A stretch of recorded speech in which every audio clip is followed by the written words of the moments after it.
I spoke before the Western Resources Corporation Group in Grand Bahamas recently and met a most interesting gentleman. I met many interesting people there, and I found Buzz Arndt, the Vice President and Director of Marketing, particularly interesting. He recommended that I read a book with the ridiculous title, Cloud Hidden, Whereabouts Unknown by Alan Watts, which I promptly ordered and put in my briefcase for reading. It's a good book. I have since also obtained a copy of Alan Watts' autobiography, entitled In My Own Way. Alan Watts died in February '74 after having lived a most interesting life and having written some 20 books. His books are considered the most penetrating and above all readable interpretations of Eastern religions.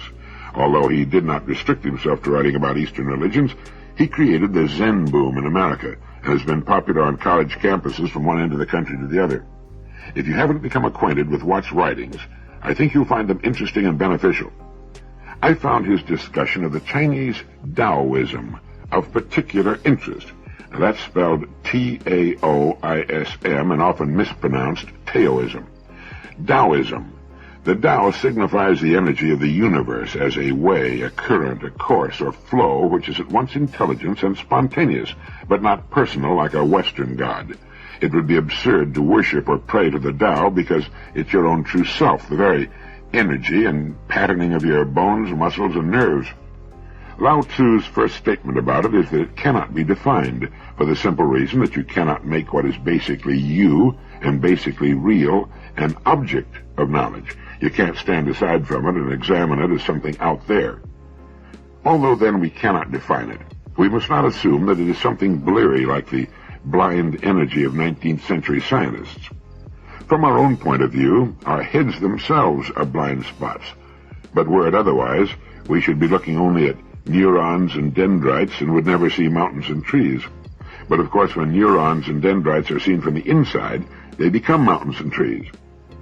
Yet although Tao cannot be examined and pinned down, it has a characteristic atmosphere which may be sensed in the lifestyles of various Far Eastern poets, artists, and sages, and which is indicated by the term Feng Liu in Chinese and Furyu in Japanese, which means something like flowing with or following with the wind.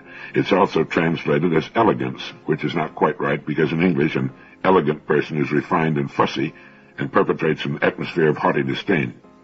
Whereas the Chinese poet is sometimes amiably drunken, wandering aimlessly in the mountains, and laughing at falling leaves. One gathers that this sort of person is no longer allowed in China. But he's typified by Putai, the fat, laughing tramp Buddha who carries a gnarled staff and a huge bag of interesting rubbish which he gives away to children. Frederick Spiegelberg, the philosopher and Orientalist, visited a Taoist hermit like Putai on an island near Hong Kong. When he was introduced as an American university professor traveling under a Rockefeller grant to find out whether Asian spirituality was still vital, the hermit began to chuckle very gently, and this gradually developed into uproarious laughter, at which his whole glutinous mass shook like jelly, and that was the end of the interview. A more ancient Taoist sage, whose name I forget, was approached by a Chinese emperor one time to be an advisor to the government. He declined the offer with extreme courtesy, but when the emissary had departed, he washed out his ears, and also those of the donkey on which he customarily rode. Then there was the Chinese Zen priest, famed as a great painter, but who, unlike other priests, grew his hair long. After getting sufficiently drunk, he would dip his hair into a bowl of ink and then slosh it over a scroll of paper.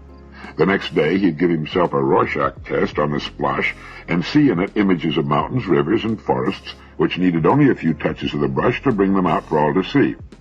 When I was invited to the tea ceremony by the artist and printmaker Saburo Hasegawa, he pointed out the subtle beauty of cigarette ash on a tile made by J.B. Blunk, which we were using for an ashtray. Now, these are vignettes to give you some suggestion of the atmosphere of flowing with the Tao. The principle of the thing is also recognized by our own surf riders, some of whom know very well that their sport is a form of yoga or Taoist meditation in which the whole art is to generate immense energy from going with your environment, from the principle of wu-wei, or following the gravity of water, and so making yourself one with it. For as Lao Tzu himself said, gravity is the root of lightness. Now, using this ancient Chinese principle, we learn the senselessness of trying to force our way upstream against the current. Flow with the river. It's another way of saying achieve serenity, or as we say today, or did at least, cool it. Get rid of tension and rigidity. Bend with the wind and you'll still be around after the hurricane is gone and the good weather returns. It's like the principle of judo, which uses the power and force of your aggressor to defeat him. He makes the move. You simply channel him, using his own force and momentum to easily cause him to sprawl in the dirt.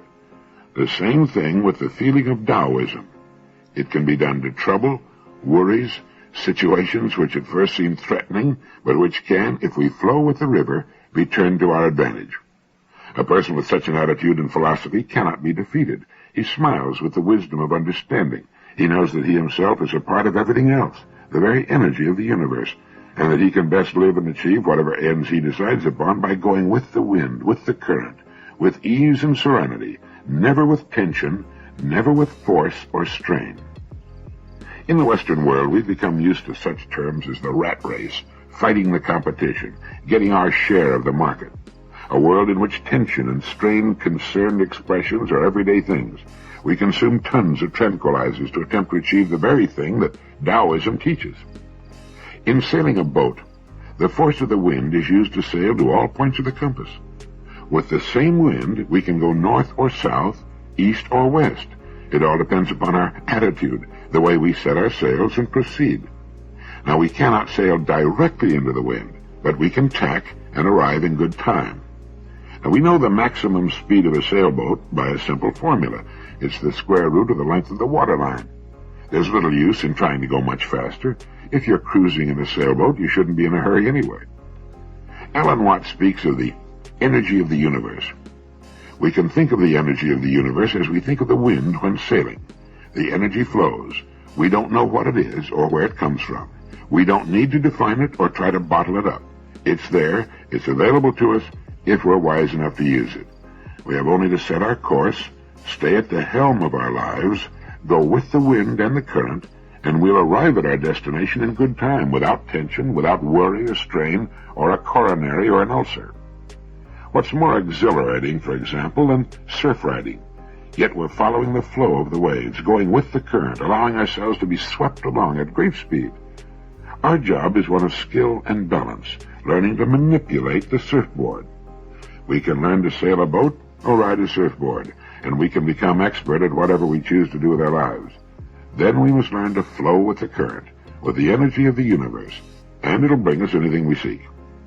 It's good to dwell on this ancient Chinese philosophy when driving in traffic, playing golf or tennis, sailing, skiing, selling, working, getting along with our families. It's a good way to go. Flow with the current, ride with the wind. Just keep the skills improving and a steady hand on the wheel and an eye on the sails. Don't push. Don't sweat and strain. Keep your blood pressure down. Move with the traffic. Relax. You'll get there just as fast and without the frayed nerves and dents. Remember, we're not here all that long. Let's enjoy the trip. On a speaking trip to Los Angeles recently, I ran into an old acquaintance, John Hartman, who reminded me of something we should all remain aware of, but which we tend to forget. He said, those of us who travel around the country a lot and get to see the United States from all different perspectives are aware of the tremendous value and potential we have here. We have a truly great product, and we tend to forget it. Well, he's most certainly right. Of all the Western countries, prosperous as they have become, and let's include Japan in the East, not one of them has the resources to be found in such abundant supply in the United States. Canada has the natural resources, but lacks the people. Japan has the people, but lacks the natural resources. And the countries of Europe, including the British Isles, are greatly dependent upon the rest of the world for their economic survival. We have the land mass, the size we need, a perfect climate for living and producing, enormous natural resources, and the people and the technological skills to do the rest. John was right. A trip around the country with one's eyes open is tremendously rewarding and impressive. It makes you realize that we're just getting started. After reading Cloud Hidden, Whereabouts Unknown by Alan Watts, I ordered some of his other books, and on my recent flying trip to the West Coast, I read his The Wisdom of Insecurity. I think it bogs down some toward the end of the book, but he makes a couple of points in the beginning which make the book an excellent investment. One of them is that security and safety do not exist during our life on Earth. Looking for security or safety is like trying to hold your breath for 10 minutes. It's an impossible quest.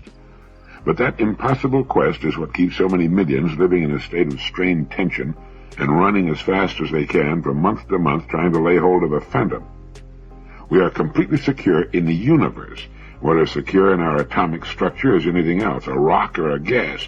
As the rocket scientist Wernher von Braun has said, as far as living energy is concerned, there can be no death. But during our lives as we know them, the search for security and safety is patently ridiculous. And the best thing we can do in our quest for freedom is to get rid of these myths once and for all. In doing so, we'll know a wonderful new feeling of ease and freedom. It's like taking a deep breath and letting it out with a rush. The other day, a car came speeding through the busy intersection on one corner of which stands the building in which I have my office. He tried to beat the light, failed to do so, and was rammed in the middle of the intersection by a car proceeding on the green. He didn't have his seatbelt fastened, and the jolt of the other car hitting him amidships threw him across the seat to the other side of the car. Then, at high speed, with no one at the wheel, his car rammed into our building, knocking quite a hole in our decorative marble and doing extensive damage to the car. Well, it was fortunate that there were no pedestrians on the sidewalk at that time. Normally, there would have been at that time of day. 3 or 4 people could easily have been killed or seriously maimed. I could have been. There's not a moment of the day or night in which any one of us could not be brought to a sudden end as far as this life is concerned. Therefore, there is no safety. Howard Hughes, hiding in his penthouse, could die of a heart attack or stroke at any time. This fact rules out security and safety. They do not exist on Earth, and the best thing we can do is forget about them and revel in the new freedom, the new release from phony bondage that being concerned about these ancient bugaboos brings about. In our society, the chances are good that any one of us will live a long and normal lifespan.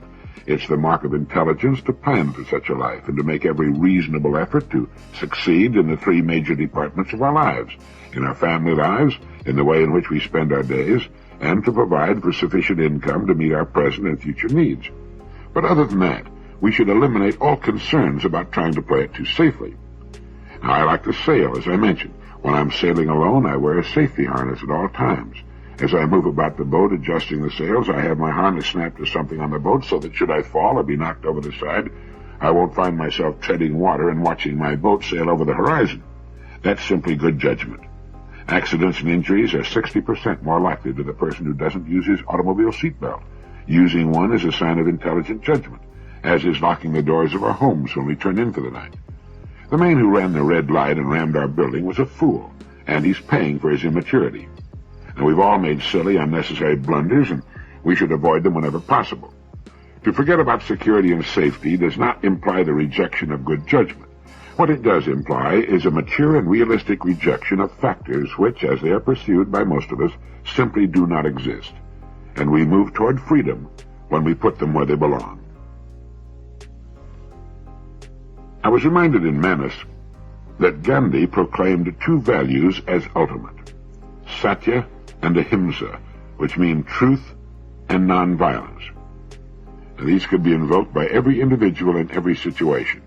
Like the Stoics, he believed that the good man will not live in solitude as a hermit, for he's naturally sociable and active. Virtue is a disposition or capacity of the ruling principle of the soul, assured and unchanging, worthy of choice for its own intrinsic quality, virtue, and its exercise is a continuous activity, that is, never interrupted by lapses and omissions because it can never be lost. The appeal to intrinsic eternal values could be used to reject conservative as well as meliorist creeds that justify the present by appeal to the past or the future, and also the means employed by the distant ends they're supposed to serve.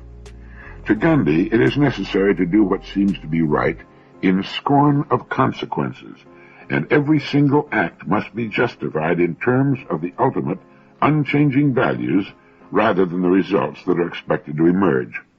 Now, this is excellent advice in the search for maturity and freedom. When problem situations arise, we know intuitively.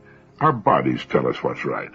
But in a flash, expediency, or the supposed end toward which we're working, fills our minds, and selfishly we become cowards or willful children when we could have been great. If you'd like to know more about Mohandas Gandhi and his thought in relation to the central religious and philosophical ideas of both East and West, read the book, The Moral and Political Thought of Mahatma Gandhi, by Raghavan Iyer, professor of political science at the University of California, Santa Barbara, California, is published by the Oxford University Press in New York. It is perhaps particularly apropos that as many people as possible, particularly those who hold or seek political office, read the second chapter, which is titled The Purification of Politics. Gandhi, as Manas points out, is too casually called a politician. He was the most unusual politician in that he believed that the high standards of individual morality ought to have application in politics, and that reason of state could never justify compromise or neglect of moral principles. He saw no distinction, finally, between the good of the individual and the good of society, and while he was not unaware of the slow rate of development of man in the mass, he felt that progress toward a social ideal would be not merely slowed further, but actually prevented by failing to work toward wholly worthy goals. He thought of politics as a practical application of religion, and religion for him lay in religious values rather than in religious beliefs, with the fundamental ethics that he believed to be common with all religions, rather than the formal allegiance to received dogmas that become a barrier to religious experience. Daniel Long, author of the book Of Bombs and Men and Staying Alive, published some years back by McGraw-Hill, once went to Washington with his notebook in his hand to find out when enough is enough. As a model of frustration, his account is unequaled. His question was simplicity itself. Since we already have thousands of nuclear weapons, when will we have enough? Trudging through a maze of government, he asked that question of generals and scientists, diplomats and congressmen. The more people he talked to, the more apparent it became that within the government itself, tentativeness was everywhere. He discovered that nobody would tell him, not because they didn't want to, and not because it was a military secret, but simply because nobody knew. Wandering the capital in search of answers, he grew accustomed to hearing earnest answers that were charged with dilemma and paradox, with fact shaped by opinion, with logic rooted in prayer. To the self-contained world of official Washington, it seemed an unfair question. It was like asking how far is up, to which the only answer is, as far as you want to go. But since nobody was quite sure where we were going, nobody could tell Mr. Lang when we would get there, or indeed if we'd already arrived. Like Diogenes with a notebook, he persisted in his quest with the tenacity of a skilled reporter and the concern of a deeply troubled citizen. Although it produces no solutions, his inquiry into enoughness provides a vivid and troubling portrait of the nuclear confusion we live in. As Ronald Steele wrote in his review of Lang's book, it is one of the paradoxes of our times that the weapons on which our safety presumably depends are designed for the purpose of making their use unnecessary. They are not meant to fight a war which could only result in the destruction of much of Western civilization, if not all of it, but to prevent a war from occurring. The old concept of victory, like a good many other ideas inherited from pre-Hiroshima days, has given way to the concept of deterrence, and in defining what constitutes an adequate deterrent, all is truly dilemma and paradox. The then Secretary of Defense, Robert McNamara, said that enough equals the amount required to deter an enemy strike, plus the amount needed to minimize damage to this country in the event of a strike. But what will deter an enemy strike? He answered, unacceptable damage from our surviving forces. And what is unacceptable damage? 20 million dead? 50 million? 150 million? Well, here all rational speculation ceases. All we know, or at least all we think we know, is that deterrence means there shall be no aggression without retaliation. But what constitutes an adequate deterrent is anybody's guess.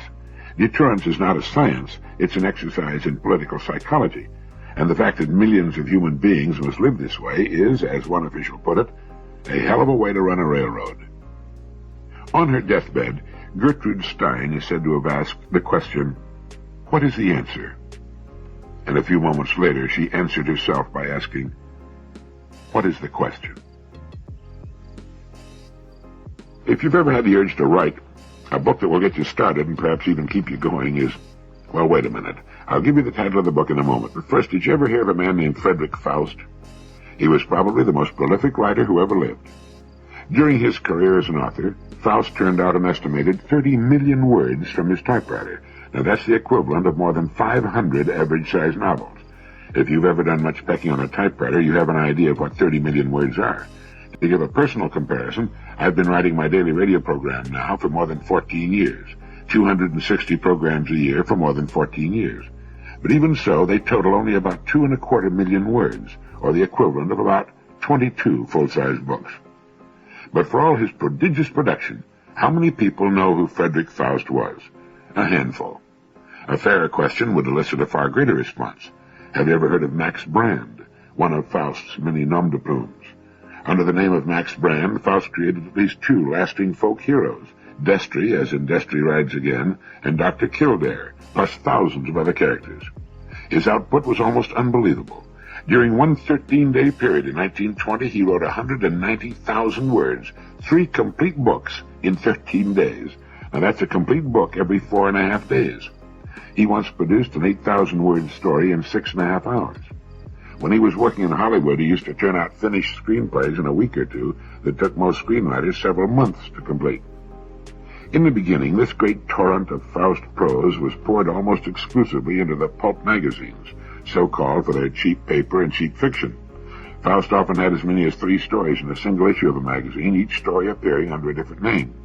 Though he wrote mysteries, spy and adventure tales, and historical romances, Faust was primarily known for his westerns, and to one magazine alone, Western Story, which was a favorite of my father's, he contributed 307 stories, serials, and novelettes.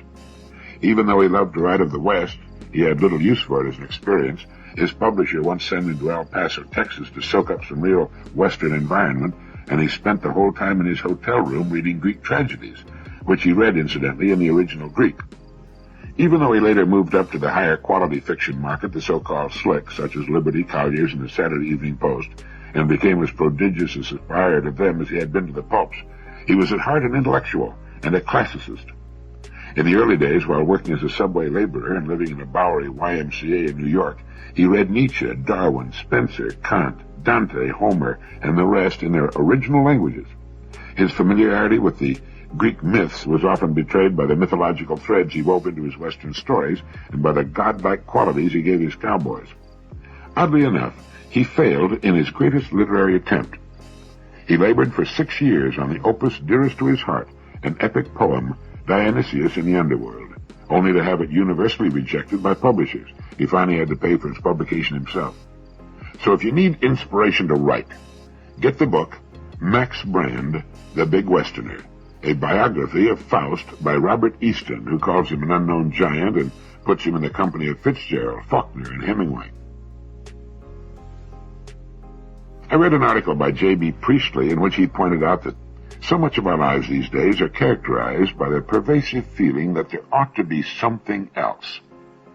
At the cocktail party, and especially afterwards, on Sunday afternoons and at odd times during our days, we're aware of a small voice telling us that something is missing from our lives. It might be said to be akin to the feeling we sometimes have when something we've wanted to do or a trip we've wanted to take is over and we're left in the vacuum between events. I think the lack of something else of which Priestley writes might be caused by the lack of an overall journey, which is more important to us than the short trips which go to make it up. If you've ever taken a long motor trip toward a final destination that you want very much to reach, a trip which took several days, you remember enjoying each day's drive. At the end of your driving day, you look forward to stopping for the night, a hot bath, a good dinner after a relaxing drink or two perhaps, then the comfort and satisfaction of a comfortable bed. At that time, all seems well with the world. It's been a good day's drive, but the final destination still lies ahead. There's another day's drive ahead tomorrow.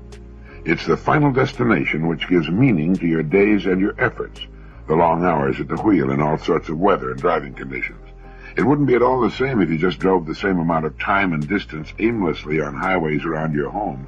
It would be unbearably boring and frustrating, a terrible waste of time, effort, and fuel. I think the something else is the lack, in so many lives, of a major goal which gleams and beckons in the distance.